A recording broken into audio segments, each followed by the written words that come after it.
देखिए, बहुत ही ज़बरदस्त इसका असर पड़ रहा है, क्योंकि 26 तारीख हम लोग के लिए डेडलाइन था कि इंडिया से जो माल चला जाएगा तो 25% जाएगा, इसके बाद वाला 50 हो जाएगा। तो अभी इंडस्ट्री पूरी तरह से ताकत में लगी हुई थी कि 26 तक माल निकाल ले जाए। जैसे वो 26 तारीख निकल गया तो मैक्सिमम, क्योंकि अब नया प्रोडक्शन लोग कोई करा नहीं रहे हैं, अमेरिका की बात कर रहा हूं मैं। 17,000 करोड़ का जो इंडस्ट्री है उसका 60% अमेरिका जाता है। उसमें 60% वाले में मैक्सिमम लोग जो सोल्ड पीसेज हैं या कस्टम रग्स हैं, उसके अलावा कोई प्रोडक्शन नहीं करा रहा आज के दिन।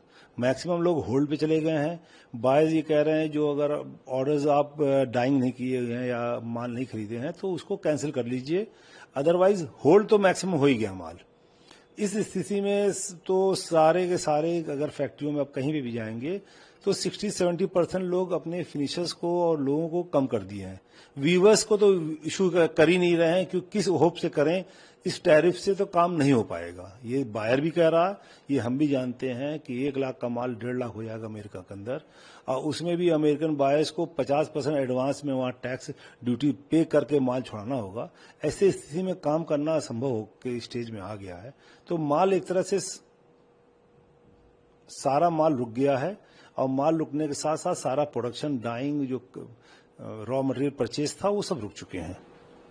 ये जो अमेरिका को जो एक्सपोर्ट होता है उसी पे असर आएगा या अन्य? देखिए, अमेरिका पे तो पूरी तरह आ जाएगा, मगर जैसे कनाडा है, ब्राजील है, अगल बगल की कंट्रीज भी हैं, वो भी काफी हद तक माल उनका अमेरिका में ही बिकता है। तो प्रैक्टिकली एक बड़ा rest of India, rest of the world तो सही चलना चाहिए, उसको तो और अच्छा होना चाहिए, क्योंकि एक उनको बेटर प्राइस मिलने लगेगा, चीजें हो जाएंगी। मगर क्योंकि 60% अमेरिका का ही काम है, तो 60% का रिप्लेसमेंट कोई दुनिया में अभी और यहाँ नहीं हो पाएगा। धीरे धीरे हो सकता हो जाए, मगर अभी तो शौक बहुत बड़ा ही है। अभी कारपेट एक्सपोर्टर जो भदोही के हैं, एक बड़ा यहाँ से बाजार है कारपेट का, वो इससे निपटने के लिए क्या क्या सोच रहे हैं, कैसे? देखिए, एक्सपोर्टर तो निपट नहीं पाएगा, सरकार के बिना मदद से कुछ हो नहीं पाएगा। तो हमारे लोग की इंडस्ट्री की तरफ से एक डिमांड है, जो भी टैरिफ लग रहा है उसका 50% सरकार दे, और उसका 50% जो होगा बायर और एक्सपोर्टर मिल के अपना बैलेंस कर लेंगे। और जैसे इंटरेस्ट सबवेंशन 4-6 महीने से बंद है, वो उसको चालू वापस कर दें। रोड टेप में कैप हटा दें, परसेंटेज बढ़ा दें। ड्रॉबैक पहले 8-9% मिलता था, अब 1.5-2% है, उसको वापस उसी स्टेज पे दे दें। हम सरकार से कोई नई योजना की बात नहीं कर रहे हैं, हम ये कह रहे हैं जो योजनाएं हमारी थी उसमें जो भी वजह से चीजें थोड़ी कम हो गई हैं, उसी के लेवल को बढ़ा दिया जाए, जिससे 20-22-25% से ऊपर का हमारा रिकवरी हो जाए, तो हम लोग इस इंडस्ट्री को बचाने में काफी हद तक सफल रहेंगे। ये कारपेट अमेरिका को कितना हजार करोड़ का जाता होगा? देखिए, 17,740 का एक्सपोर्ट है हिंदुस्तान से दुनिया भर में, जिसमें 60% भारत सरकार के आंकड़े से अमेरिका को जाता है। तो इस तरह से बड़ा 60% बहुत बड़ा।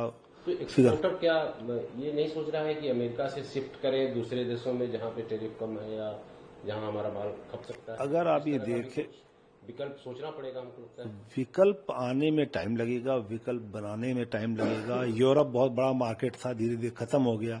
इसकी वजह मशीन मेड, टर्की का मशीन मेड है। टर्की यूरोप का पार्ट ही एक तरह से है, वहां मशीन मेड बनता है, और वो जब तक इंडिया में काम देंगे, यहाँ बनेगा, वो मशीन से बना के महीने भर में ट्रक में लाद के यूरोप में बांट देते हैं माल अपना, और वहां वो पूरा कंटेनर ऑर्डर देने की जरूरत नहीं है, वो कम ऑर्डर भी देते हैं तो भी उनका माल हो जाता है। तो यूरोप तो ऑलरेडी सैचुरेट हो चुका है machine made carpet of Turkey की वजह से। तो ये बहुत मार्केट ढूंढने में या रिप्लेसमेंट ऑल्टरनेट डालने में टाइम समय है। अभी हमारा सरकार से बस यही कहना है, जो आदमी अंडर प्रोडक्शन है, जो स्टॉक में माल है, जो लूम पे माल है, ये कैसे जाएगा?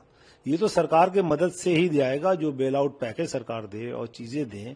पहले कैश इंसेंटिव मिलता था 20% पहले, जब इंडस्ट्री ग्रो करी है, वो सब स्कीम्स वापस लगाई जाए तो हम लोग डेफिनेट अमेरिका का सरकार से सरकार का मसला वो सरकार अपना समझेगी, मगर ये इंडस्ट्री बचाने के लिए सरकार की मदद के बिना कुछ भी नहीं हो पाएगा। देखिए, लेबर का ही सबसे बड़ा प्रॉब्लम तो हमको लेबर का ही समझ में आ रहा है, क्योंकि देखिए, एक तरह से ये कॉटेज इंडस्ट्री है, कालीन कुटीर उद्योग, गांव में बसने वाली एक किसान परक इंडस्ट्री है। ये शहर की इंडस्ट्री नहीं है, ये पूर्वांचल का पिछड़ा क्षेत्र है। भदोही, मिर्जापुर, रापटगंज, चंदौली से लेके बिहार, बंगाल तक ये काम फैला हुआ है। प्रोडक्शन की यहाँ तक बात है। ऐसे में कारीगर और जो आर्टिजन एंड वीवर्स हैं, सबसे बड़ी समस्या उनकी होगी। अगर आप ये देखें, इसमें 13 लाख लोग डायरेक्ट इनडायरेक्ट जुड़े हुए हैं। अमेरिका के एक्सपोर्ट की बात कर रहा हूँ, अदरवाइज 25 से 30 लाख लोग हैं इसके अंदर।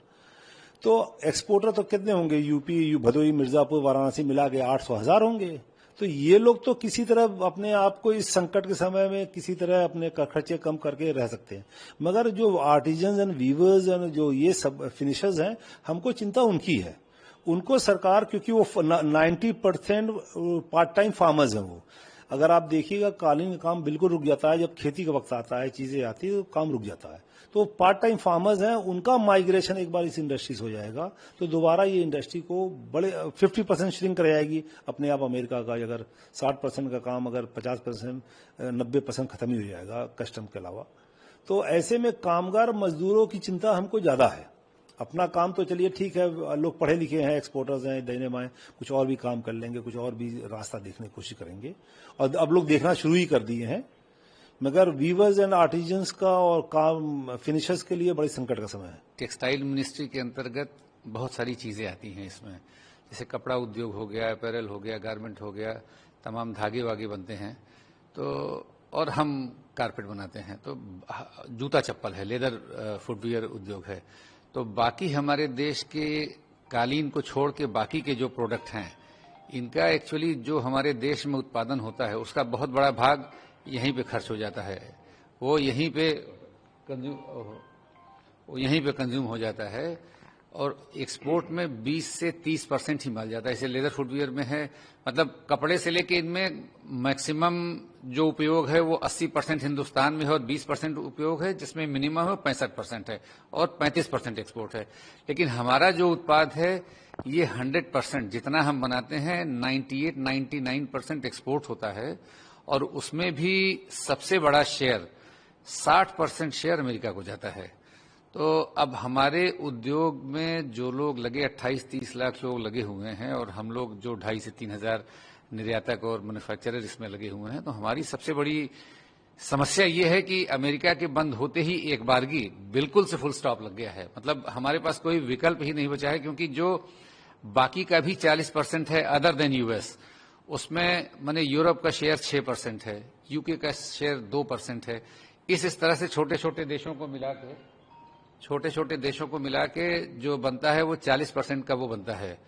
तो उसमें भी जो अमेरिका से लगे हुए देश हैं, ये बातें अभी एक हफ्ते के अंदर की हैं, मैं जो आपको अपडेट दे रहा हूं कि अमेरिका से लगे हुए देश जो लैटिन अमेरिकन कंट्रीज हैं, जैसे ब्राजील है, मेक्सिको है या कनाडा है, तो ये आते तो 40% में है जो ये इंपोर्ट करते थे, लेकिन इनका भी बेचने का जो बाजार था वो उनसे सटा हुआ अमेरिकी तटीय क्षेत्र था, वहीं पे वो ऑनलाइन या अपना स्टोर बना के बेचते थे।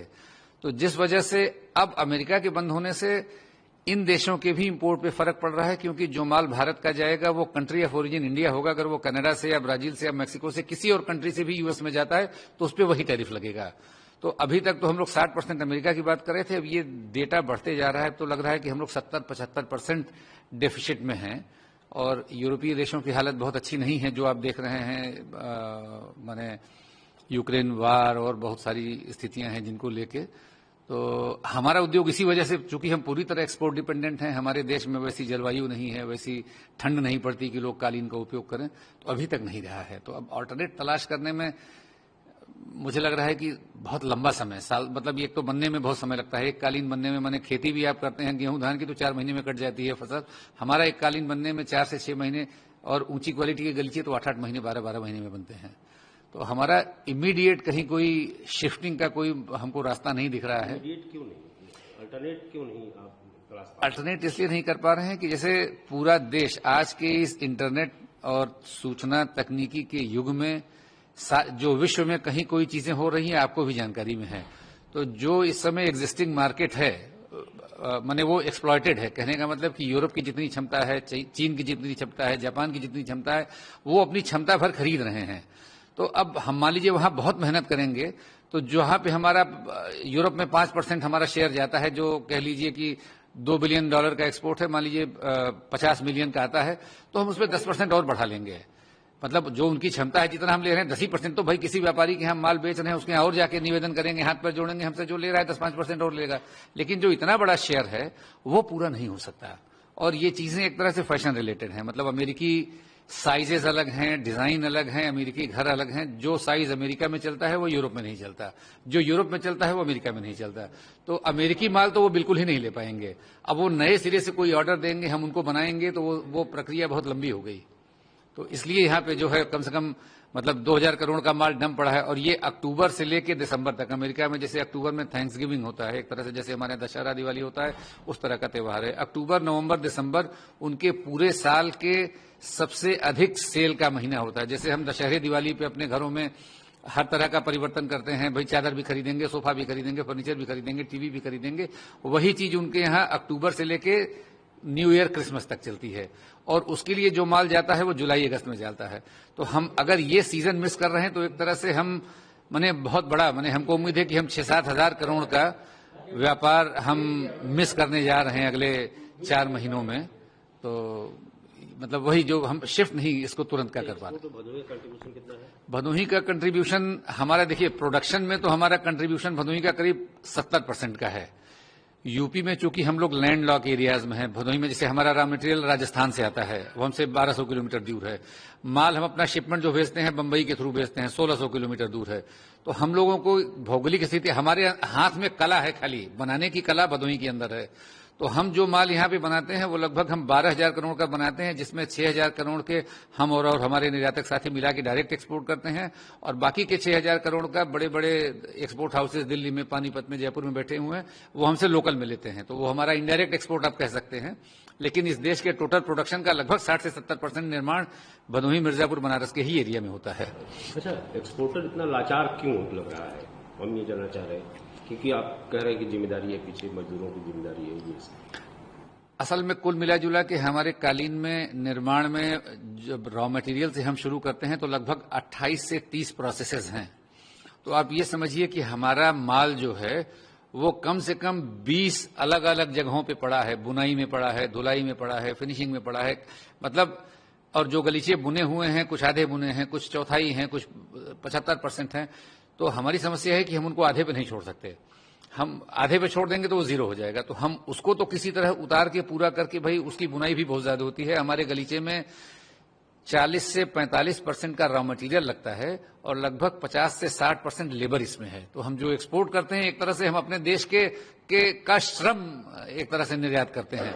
तो अगर हम बनाते हैं तो मान लीजिए उतना तो हम बना के ले लेंगे, लेकिन आगे का ऑर्डर नहीं है तो हम उनको बुनाई देने के लिए हमारे पास पैसा नहीं होगा। जब हमारा माल नहीं जाएगा तो बाहर से वैसे पैसा नहीं आएगा। तो परेशानी इस वजह से है कि सर्कल लंबा है और एक्सपोजर ज्यादा है। बैंकों पर लोग आश्रित हैं, बैंकों से ब्याज ले रखे हैं, ब्याज से पैसा ले रखे हैं। आजकल जो आरबीआई वगैरह की गाइडलाइंस हैं, जैसे कोविड के समय में सरकार ने मेरिटोरियम दिया था।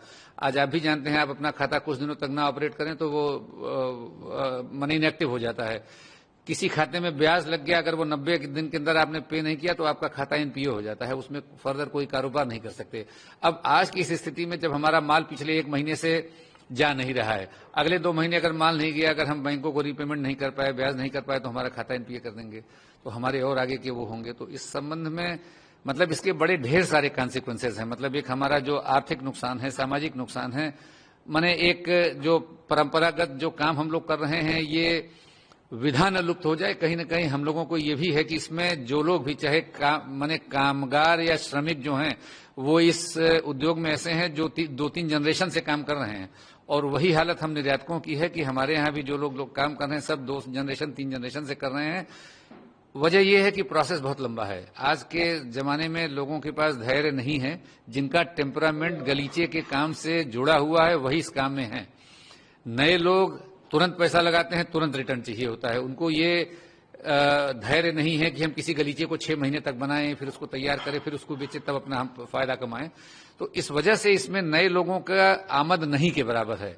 और ये अगर हमारी जो पीढ़ी यहाँ पे जुड़ी हुई है, अगर ये चाहे काम करने वाले निकल गए कहीं बंबई, मद्रास, गुजरात चले गए छोड़ के, तो नए लोग आ पाएंगे, ये भी हमारी बहुत बड़ी चिंता है। और वही हाल हम लोगों के यहाँ भी है। तो हम लोग तो बड़े विकट, थोड़े से अलग स्थितियों में है, जो हो सकता है बाकी के उद्योगों से मेल न खाती हो। लेकिन आप लोगों के माध्यम से कम भाई सरकार तक हमारी बात पहुंचे और कम से कम सरकार उनके लिए कुछ सोचे करे तो ये उद्योग के लिए बड़ा हितकारी होगा।